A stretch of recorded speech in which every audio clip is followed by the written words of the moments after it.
Luto tayo ng munggo. Munggo gulay. Luto tayo ng mantika. Siyempre, gigisahin muna natin yung munggo. Ito guys. Pagsama-sama ko na to. Isa lang din naman babagsakan dyan eh. Dyan lang naman lahat. O, diba? Paghalo-haloin lang. Tama na rin yan. Green.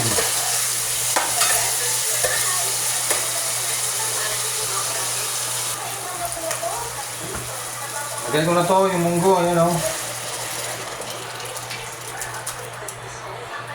Yan.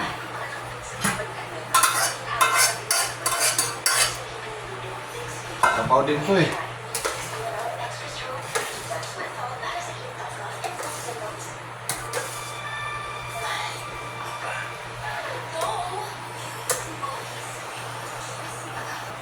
Haluan ko na to yung natirang litson. Ayan o. Yun. Sarap to.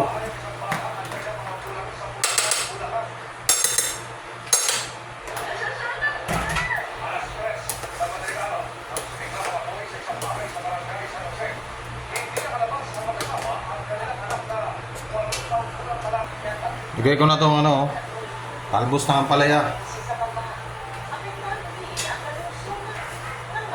Yan, the best. Yun lang yung nalo ko, wala ng iba. Dahon-dahon.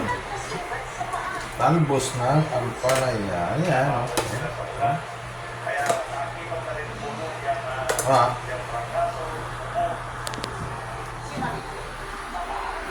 Ayan, o.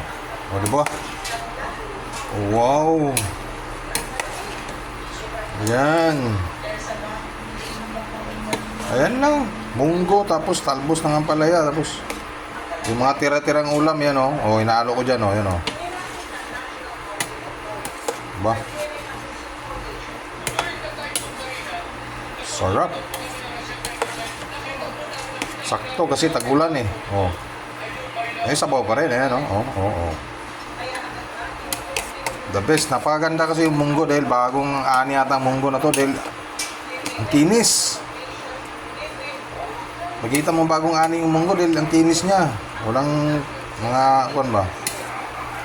Bago talaga. Ayan. Ayos. Ayan naman. So guys, thank you.